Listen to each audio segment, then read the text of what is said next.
नमस्कार नमस्ते Phaltan YouTube channel मध्ये मी राजकुमार गोपने आपलं स्वागत करतो।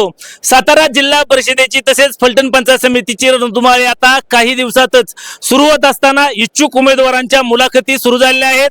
वाटार निंबाळकर जिल्हा परिषद गटासाठी राजे गट शिवसेनेच्या माध्यमातून इच्छुक असलेले पैलवान अंकुशराव लोखंडे जे सरपंच आहेत ढवळ ग्रामपंचायतचे आपल्या सोबत आहेत। सरपंच आपलं खूप खूप स्वागत। नमस्कार, धन्यवाद। तुम्ही या ठिकाणी उमेदवारीची मागणी केलेली आहे, नेमकी कोणत्या पक्षामधून मागणी केलेली आहे? मी आता होऊ घातलेल्या जिल्हा परिषद पंचायत समितीच्या निवडणुकीच्या संदर्भात महाराष्ट्र राज्याचे उपमुख्यमंत्री आदरणीय एकनाथरावजी शिंदे साहेब शिवसेना गट आणि फलटण तालुका राजे आदरणीय श्रीमंत रामराजे नाईक निंबाळकर, आदरणीय संजीवराजे नाईक निंबाळकर बाबा, आदरणीय रघुनाथ राजे नाईक निंबाळकर बाबा, अनिकेत राजे नाईक निंबाळकर आणि विश्वजित राजे नाईक निंबाळकर यांच्या नेतृत्वाखाली होऊ घातलेल्या जिल्हा परिषद वाटार गट यासाठी मी इच्छुक उमेदवार म्हणून मी आता मुलाखत देऊन आलेलो आहे। तुमचा परिचय अगोदर सांगा, तुम्ही सध्या कार्यरत ज्या पदावरती आहेत ते सांगा। मी गेली 5 वर्ष या ढवळ गावचा विद्यमान सरपंच म्हणून काम पाहत होतो आणि यामध्ये या राजे कुटुंबानं असा भरघोस असा आम्हाला निधी दिल्यामुळं गावामध्ये एक चांगल्या प्रकारची सर्व स्तरातली आणि सर्वच विभागातली कामं आम्ही करू शकलो आणि राजे गटांनी आज जे उमेदवार आदरणीय महाराज साहेब बाबा आमदार साहेब जे काय आम्हाला उमेदवार म्हणून सांगतील, जे सूचना करतील त्या सूचनेचं आम्ही पालन करणार आणि पक्षश्रेष्ठींचा आदेश म्हणून आम्ही जोमाने ताकदीनं ही निवडणुकीला सामोरं जाणार आहोत। वाटार निंबाळकर जिल्हा परिषद गटामध्ये किती गावं येत आहेत? लोकांमधून काय मागणी होत आहे? लोकांच्या मध्ये आता वाटार गट हा नवीनच झालेला आहे, 8वा जिल्हा परिषद गट म्हणून तयार झालेला आहे।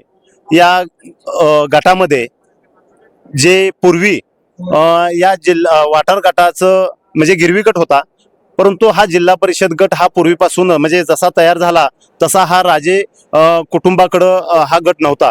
तरी सुद्धा जे गाव लेवलला ग्रामपंचायतच्या स्तरावरती जेवढं निधी देऊन या भागामध्ये विकास करण्याचं काम आदरणीय महाराज साहेब बाबा यांच्या मार्फत, आमदार साहेबांच्या मार्फत झालेलं आहे। जिल्हा परिषद निवडणूक लढवताना काय विजन आहे तुमची भविष्य काळासाठी? या जिल्हा परिषद मधून या चांगल्या जिल्हा परिषद सदस्य म्हणून जर आपल्याला संधी मिळाली तर सर्वसामान्यांच्या ज्या काही अडीअडचणी असतात, मग शिक्षण असेल, आरोग्य असेल, पर्यावरण असेल, चांगले व्यवसायासंदर्भातले जे लघु उद्योग असेल, महिलांच्यासाठी आपल्याला लघु उद्योगांच्या संदर्भात असेल, जे जिल्हा परिषदेच्या माध्यमातून असेल, जे समाज कल्याणच्या माध्यमातून असेल, हे सर्व योजना आपण त्या सर्वसामान्य माणसांच्या तळागाळापर्यंत देणं गरजेचं आहे।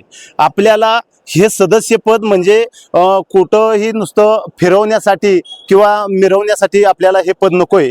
आपल्याला ह्या पदाचा पुरेपूर वापर हा सर्वसामान्य दलित वंचित घटक जे काय असतील या सर्वांच्या पर्यंत समाज कल्याणच्या विभागामार्फत प्रचंड असं विकास काम करता येतं आणि याची परिचिती म्हणून आपण ढवळमध्ये येऊन तुम्ही बघू शकता, मी सर्वच घटकातील लोकांच्यासाठी काम केलेलं आहे आणि जिल्हा परिषद हे एक सर्वसामान्य माणसांच्यासाठी एक खरोखर एक न्याय द्यायचं ठिकाण आहे आणि त्यांना मुख्य प्रवाहात आणण्याचं एक माध्यम आहे। म्हणून जिल्हा परिषदमधून खूप काय अशा योजना आहेत, शेतकऱ्यांच्यासाठी आहेत, तरुण विद्यार्थिनीच्यासाठी आहेत, मागासवर्गीय कुटुंबासाठी आहेत, अशा बऱ्याचशा योजना आपण या जिल्हा परिषदेच्या माध्यमातून तळागाळापर्यंत पोहोचवू शकतो।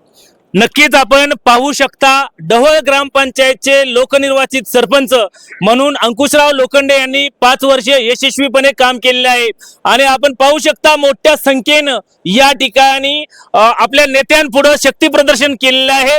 वाटार निंबाळकर जिल्हा परिषद हा ओबीसी प्रवर्गासाठी आरक्षित करण्यात आलेला आहे आणि या जिल्हा परिषद गटामधूनच लोकनिर्वाचित सरपंच जे ढवळ ग्रामपंचायतचे राहिले आहेत अंकुशराव लोखंडे यांनी आपल्या नेतृत्वाकडे उमेदवारीची मागणी केलेली आहे.